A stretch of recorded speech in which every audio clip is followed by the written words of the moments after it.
Hello student, today we discuss about the class 12 chemistry chapter aldehyde ketones and carboxylic acid.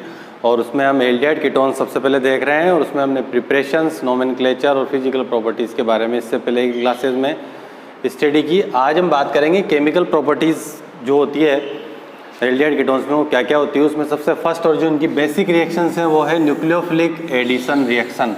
Aldehyde ketone के द्वारा show करने वाली जो reactions हैं nucleophilic addition reaction, जिनको short में हम बोलेंगे NAR, न्यूक्लियोफिलिक एडिशन रिएक्शंस। इसमें हम फर्स्ट जो पॉइंट डिस्कस कर रहे हैं वो मैकेनिज्म के बारे में कर रहे हैं कि किस तरीके से ये मैकेनिज्म होती है। तो हम यहाँ पर एल्डिहाइड कीटोन की बात कर रहे हैं, उसके अंदर कार्बोनिल ग्रुप होता है और ये कार्बोनिल ग्रुप हम लिख चुके हैं C डबल बॉन्ड O, और यहाँ पर हमने A और B दो कोई से भी ग्रुप यहाँ पर बता दिए।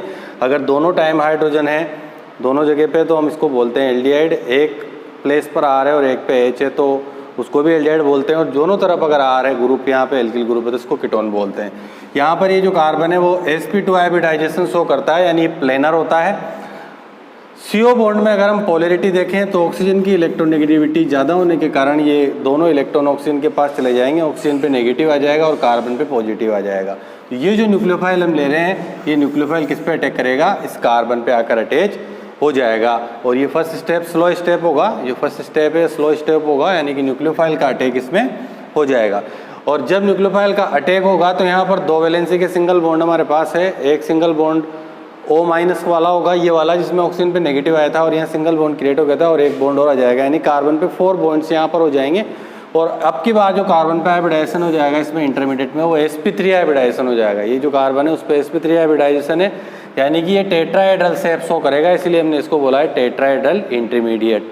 क्योंकि जब भी sp3 हाइब्रिडाइजेशन होता है और सेंट्रल एटम पे चारों BP होते हैं तो हम टेट्राहेड्रल शेप उसका बताते हैं। तो ये टेट्राहेड्रल शेप में होगा। फर्स्ट स्टेप में हमने न्यूक्लियोफाइल अटैच कर दिया है इस कार्बन पॉजिटिव के ऊपर, क्योंकि न्यूक्लियोफाइल पे नेगेटिव होता है। सेकंड स्टेप में हम क्या करेंगे, H+ ऐड करेंगे। स्टेप 2 में वो फास्ट होगा और वो H+ कहाँ पर ऐड होगा, सीधा सीधा इस ऑक्सीजन पे जाकर ये H+ ऐड हो जाएगा।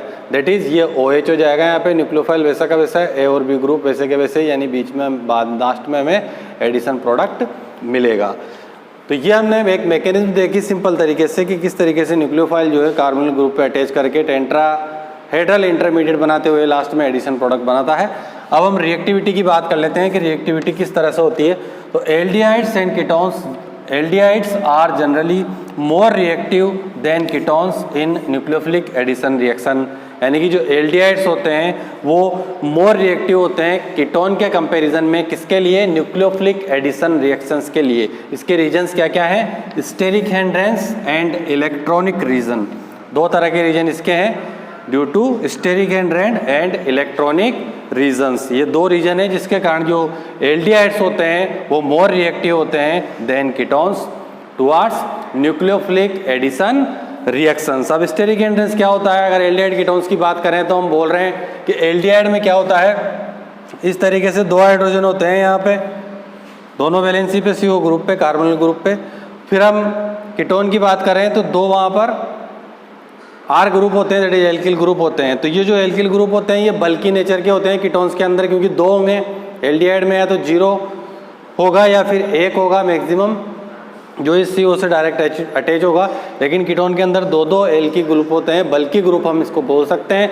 तो बल्की ग्रुप के कारण क्या होता है कि ये दोनों जो ग्रुप है इस कार्बन को हाइड कर देते हैं, हिंडर्ड कर देते हैं, हाइड कर देते हैं, जिससे न्यूक्लियोफाइल इस पर इतना फ्रिक्वेंटली अटैक नहीं कर पाता। मतलब इस कार्बन, इन दोनों की वजह से कार्बन जो है हाइड हो जाता है। जो कार्बन पे ही हमने देखा है न्यूक्लियोफाइल अटैक करता है यहाँ पे, इसलिए ketones are less reactive towards nucleophilic addition reaction as compare to aldehydes. ठीक है। दूसरी बात हम, जबकि एल्डिहाइड में देखो यहाँ पर दोनों हाइड्रोजन है, यानी कि यहाँ पर R ग्रुप नहीं है, तो इजीली कार्बन पे अटैक होगा न्यूक्लियोफाइल का, इसलिए एल्डिहाइड जो है मोर रिएक्टिव होते हैं। फिर हम बात करें इलेक्ट्रॉनिक रीजन। इलेक्ट्रॉनिक रीजन से यहाँ पर जो मीनिंग है वो ये है कि जो एल्किल ग्रुप यहाँ पर होता है, हम जानते हैं alkyl group plus I effect show करता है, that is pushing of electron करेगा। तो देखो इसमें दो दो एल्किल ग्रुप है कीटोन के अंदर, और दो दो एल्किल ग्रुप होने के कारण ये कार्बन की जो पॉजिटिवनेस है उसको कम करेगा। और अगर हमें न्यूक्लियोफाइल का अटैक कराना है तो कार्बन की पॉजिटिवनेस ज़्यादा होनी चाहिए। तो इस कारण से भी क्या होगा, कीटोन्स जो है लेस रिएक्टिव होते हैं। हम एक ऑर्डर देख लेते हैं, ऑर्डर ऑफ रिएक्टिविटी। ये 1 कार्बन एल्डिहाइड है, 2 कार्बन एल्डिहाइड और ये 3 कार्बन कीटोन। ये हम शुरू के जो मेंबर्स हैं वो देख रहे हैं। तो सबसे ज़्यादा जो रिएक्टिव होगा न्यूक्लियोफिलिक एडिशन रिएक्शन के लिए वो कौन सा कंपाउंड होगा? यहाँ पर अगर इन तीनों की बात करें तो फॉर्मल्डिहाइड यानी 1 कार्बन कंटेनिंग एल्डिहाइड, HCHO इसका सूत्र होता है फॉर्मूला। फिर दूसरा हम देख लेते हैं, ये इससे कम रिएक्टिव होगा CH3CHO, क्योंकि इसमें एक एल्किल ग्रुप आ चुका है इसलिए ये इससे कम रिएक्टिव होगा। और ये कीटोन वाला जो कंपाउंड है 3 कार्बन कंटेनिंग, जिसको प्रोपेनॉन एसीटोन भी बोलते हैं, ये इन तीनों में सबसे कम रिएक्टिव होगा। दैट इज़ ये जो होगा HCHO सबसे ज़्यादा रिएक्टिव, फिर CH3CHO उससे कम रिएक्टिव और सबसे कम एसीटोन जो है यहाँ पे रिएक्टिव होगा अगर इन तीनों कंपाउंड्स की बात करें तो इस तरीके से हमने मैकेनिज्म और रिएक्टिविटी के बारे में स्टडी की। अब हम थोड़ा सा बात कर लेते हैं कुछ इंपॉर्टेंट रिएक्शंस के बारे में। कुछ एग्जांपल्स हम देख लेते हैं न्यूक्लियोफिलिक एडिशन रिएक्शंस के। जैसे फर्स्ट एग्जांपल है addition of hydrogen cyanide. That is हम कार्बोनिल ग्रुप पर हाइड्रोजन साइनाइड का एडिशन करेंगे। तो देखिए सबसे पहले ये HCN होगा, ये OH- से रिएक्ट करेगा और इसके H+ को अट्रैक्ट ये OH- कर लेगा, दैट इज वाटर मोलिक्यूल बाहर, और हमें सबसे पहले साइनाइड मिलेगा। ये साइनाइड ही यहाँ पर न्यूक्लियोफाइल है। अब ये जो साइनाइड में मिला है न्यूक्लियोफाइल, यही जो है CO ग्रुप पे अटैच करेगा। CO ग्रुप का मतलब carbonyl group, that is aldehyde और कीटोन्स यहाँ पर ले सकते हैं हम चेंज करके। तो ये जो साइनाइड है सीधा सीधा हमारा तरीका वही, जो इलेक्ट्रॉन है बॉन्ड के वो ऑक्सीजन के पास, ऑक्सीजन नेगेटिव कार्बन पॉजिटिव, ये साइनाइड सीधा कार्बन पे आके अटैच हो जाएगा, ये इंटरमीडिएट बनेगा बीच में, O पे नेगेटिव चार्ज आ जाएगा। और सेकंड स्टेप में हम क्या करेंगे, H+ की रिएक्शन कराएंगे, क्योंकि HCN से हमें क्या क्या मिलता है, H+ और CN-। तो CN- का अटैक फर्स्ट स्टेप में हो गया, तो हमारा रिमेनिंग बचा H+, तो वह H+ यहाँ पर ऐड हो जाएगा। CN को साइनो बोलते हैं, साइनो ग्रुप ही होता है जब इसको एज ए प्रीफिक्स लिखा जाता है, और OH जो है हाइड्रीन से रिलेटेड है, इसीलिए इस कंपाउंड का नेम है साइनोहाइड्रीन। दैट इज HCN से रिएक्शन करने पर एल्डिहाइड कीटोन्स जो होते हैं वो साइनोहाइड्रीन का फॉर्मेशन करते हैं। अब दूसरा देख लेते हैं addition of sodium hydrogen sulphide. Second step में हमें क्या करना है, सोडियम हाइड्रोजन सल्फाइड का एडिशन कराना है। और सोडियम हाइड्रोजन सल्फाइड का फॉर्मूला क्या है, NaHSO3। Sodium hydrogen sulphide that is NaHSO3। Breaking अगर इसमें बताना चाहें तो ये किस में ब्रेक होगा, Na+ यानी कि Na+ में, और बाकी जो बचा हो उस पर माइनस आ जाएगा, यानी कि SO3H में जो बचा हो नेगेटिव पार्ट से रिलेटेड होगा। तो हमने वही कार्बोनिल ग्रुप लेना है जैसा हम यहाँ पे ले रहे हैं। तो ये कार्बोनिल ग्रुप में वापस से वही ऑक्सीजन पे नेगेटिव चार्ज आएगा, कार्बन पे पॉजिटिव चार्ज आएगा। तो ऑक्सीजन पे तो पॉजिटिव पार्ट जाके जुड़ेगा इसका सोडियम हाइड्रोजन सल्फाइड का, यानी Na जुड़ जाएगा, तो ये Na जोड़ दिया हमने, और बाकी का जो बचा है SO3H वो हमने यहाँ पर इस तरीके से लिख दिया है। तो इस तरीके से बीच में एक इंटरमीडिएट बन जाएगा। फिर नेक्स्ट में हम क्या कर रहे हैं, प्रोटॉन ट्रांसफ़र करना चाह रहे हैं यहाँ पे, यानी कि ये जो हाइड्रोजन है प्रोटॉन यानी कि H+, इस H+ को ट्रांसफ़र करके हम यहाँ पर ले आएंगे। तो हम इसमें सीधा सीधा क्या करना है कि इस H+ को यहाँ पर रख देना है और Na को ऊपर ले जाना है। तो हम ये Na ऊपर ले गए और OH नीचे आ गया। तो ये एक स्टेबल प्रोडक्ट बन चुका है और ये एडिशन प्रोडक्ट इसमें बनता है। इस तरीके से हमने ये न्यूक्लियोफिलिक एडिशन रिएक्शन का दूसरा एग्जाम्पल देखा। अभी हमने सम इम्पोर्टेंट रिएक्शंस देखी, न्यूक्लियोफिलिक एडिशन रिएक्शन की। अब हम थर्ड रिएक्शन की बात कर लेते हैं, एडिशन ऑफ एल्कोहल्स। जैसे हमारे पास ये एल्डिहाइड है और एल्डिहाइड पर हम इस एल्कोहल को रिएक्ट करवाना चाहते हैं तो किस तरीके से रिएक्शंस होगी।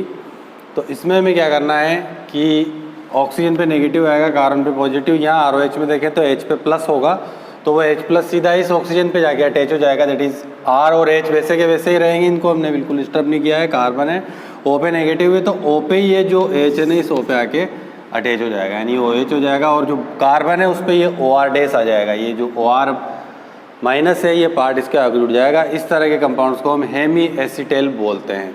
HCl गैस की प्रेजेंस में रिएक्शन होगी, ROH से रिएक्शन होगी। ROH हमें यहाँ पर H+ और RO- देगा। वो H+ इस ऑक्सीजन पे अटैच हो जाएगा, यानी OH, और OR कार्बन पे अटैच होगा, दैट इज हेमी एसिटेल बनेगा। फिर से हम इसकी रिएक्शन सेम रिएक्शन वापस से ROH एल्कोहल से करवा रहे हैं, सेकंड मोल से HCl गैस की प्रेजेंस में। तो अब की बार जो रिएक्शन होगी इसके अंदर, उसमें क्या होगा कि ये ROH यहाँ पर आके रिएक्शन करेगा, यानी OH और H वाटर मॉलिक्यूल यहाँ से रिमूव हो जाएगा। ये वाटर मॉलिक्यूल यहाँ से रिमूव हो गया, OH और H, और ये OR- यहाँ पर आकर सीधा अटैच हो जाएगा। दैट इज ये लास्ट जो कंपाउंड हम देख रहे हैं, दोनों जगह इसमें OR- यहाँ पर आ जाएगा, एल्कोक्साइड आयन यहाँ पर अटैच हो जाएगा। तो इस तरह के स्ट्रक्चर को हम एसीटेल बोलेंगे, एल्डिहाइड से जो बन रहा है तो उसको हम एसीटेल बोलेंगे। 2 OR ग्रुप कंटेनिंग ये होगा। ऐसे ही हम बात कर लेते हैं कीटोन से भी अगर हम रिएक्शन कराएं तो कीटोन की रिएक्शन थोड़ी अलग टाइप से होती है। इसमें हमें जो है डाइहाइड्रिक एल्कोहल लेना पड़ता है, एथिलीन ग्लाइकोल। 2 OH इस एल्कोहल के अंदर है, तो इसमें सीधी रिएक्शन होगी कि ये जो हाइड्रोजन है और ये हाइड्रोजन है और ये ऑक्सीजन है, इस तरीके से रिएक्शंस करेंगे कि इसमें से वाटर मॉलिक्यूल तो बाहर हो जाएगा, ये H और O, यानी कि वाटर मॉलिक्यूल बाहर, और ये जो कार्बन है इस पर 2 सिंगल बॉन्ड इस तरीके से फ्री होंगे। ये R और R कीटोन के 2 एल्किल ग्रुप है, फिर ये कार्बन है, फिर ये 2 वैलेंसी यहाँ पर हम फ्री कर देंगे और ये दोनों ऑक्सीजन के द्वारा, इन दोनों ऑक्सीजन के द्वारा ये एथिलीन ग्लाइकोल जो है इस पर अटैच हो जाएगा और कीटेल का फॉर्मेशन करेगा। तो यहाँ पर कीटोन के द्वारा कीटेल का फॉर्मेशन होगा और जो एल्डिहाइड है उसके द्वारा एसीटेल का फॉर्मेशन होगा। कीटेल जो बनेंगे ये एक साइक्लिक कंपाउंड्स होते हैं। अब हम बहुत ज़्यादा इंपॉर्टेंट रिएक्शंस देख लेते हैं इसकी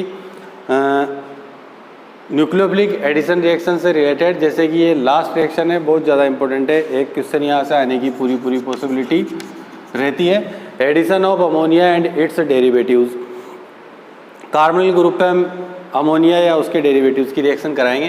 तो जैसे हमने यहाँ पर ये डेरिवेटिव ले लिया, ये अमोनिया का डेरिवेटिव है, अमोनिया का फॉर्मूला जो होता है NH3 होता है, उसका डेरिवेटिव ले लिया और जेड हम यहाँ पर बता रहे हैं कि इस तरीके से जेड रहेगा, फिर जेड को हम चेंज करते रहेंगे और उससे रिएक्शन बनाएंगे। तो ये कार्बोनिल ग्रुप हमने ले लिया। कार्बोनिल ग्रुप में हम जानते हैं ऑक्सीजन पे नेगेटिव, कार्बन पे पॉजिटिव। यहाँ से हमें क्या मिलेगा, H+ मिलेगा। वो H+ सीधा O पे अटैच होकर OH बना लेगा और कार्बन पे बाकी का पार्ट NHZ अटैच हो जाएगा, ये NHZ।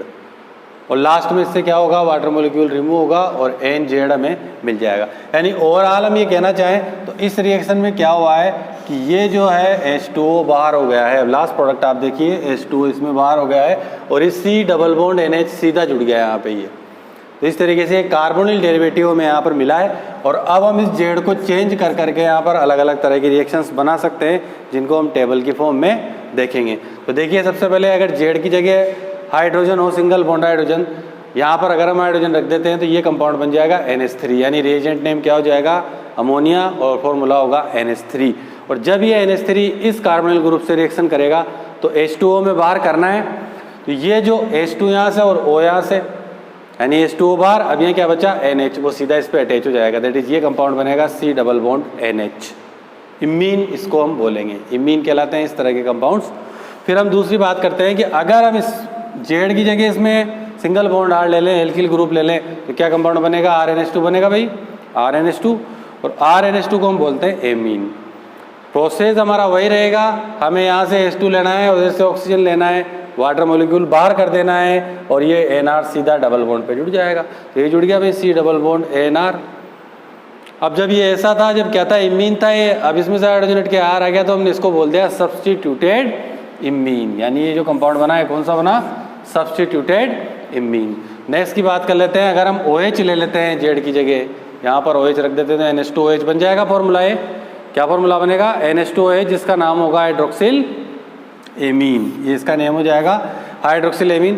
तरीका हमारा वही रहेगा, यहाँ से हमें H2 लेना है NH2 में से और यहाँ से O, दैट इज वाटर बाहर, और बचा क्या, NOH बचेगा यहाँ पे। ये NOH सीधा यहाँ पर अटैच हो जाएगा, C डबल बॉन्ड NOH यहाँ पर हमने अटैच कर दिया। इस तरह के कंपाउंड्स जो होते हैं वो ऑक्सीम कहलाते हैं, इनके नेम होते हैं ऑक्सीम कंपाउंड्स। नेक्स्ट एग्जाम्पल, यदि जेड की जगह हम NH2 ले लेते हैं तो वहाँ पर क्या फॉर्मूला बन जाएगा, NH2NH2। ये देखो NH2NH2, इसका नेम होगा हाइड्रेजीन।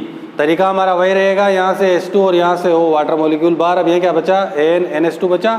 तो हम इसी तरीके से इस फॉर्मूले में C के बाद डबल बॉन्ड लगा के N single bond NH2 attach कर देंगे और इसको हम बोलेंगे हाइड्रेजोन। हाइड्रेजीन से जो बनेंगे वो होंगे हाइड्रेजोन। और लास्ट वन देख लेते हैं हम, बहुत ज़्यादा इंपॉर्टेंट टेबल है ये, एक तरीके से पूछी जाती है एग्जाम्स में रिएक्शन प्रोडक्ट के बारे में। ये देखिए, अगर जेड की जगह हम ये ले लेते हैं NHCO NH2, तो इसमें अगर हम रखते हैं तो ये फॉर्मूला बन जाएगा NH2 NHCO NH2। हमें वर्क क्या करना है, हमारा जो टारगेट है, यहाँ से H2 लेना है, यहाँ से O लेना है, बस वाटर मॉलिक्यूल बाहर और इस डबल बॉन्ड पे पूरा का पूरा अटैच हमने कर दिया है NHCO NH2। तो इसको बोलेंगे सेमी कार्बेजोन। यानी ये जो कंपाउंड हमने लिया था इसका नेम था सेमी कार्बेजाइट। इस सेमी कार्बेजाइट से क्या बनेगा, सेमी कार्बेजोन बनेगा। तो इस तरीके से हमने आज एल्डिहाइड और कीटोन से रिलेटेड जो सबसे कैरेक्टरिस्टिक्स रिएक्शंस हैं इनकी, न्यूक्लियोफिलिक एडिशन रिएक्शंस, उसके बारे में स्टडी की। मिलते हैं नेक्स्ट क्लास में इसी चैप्टर के जो केमिकल प्रॉपर्टीज़ पार्ट है उसकी नेक्स्ट रिएक्शंस के साथ।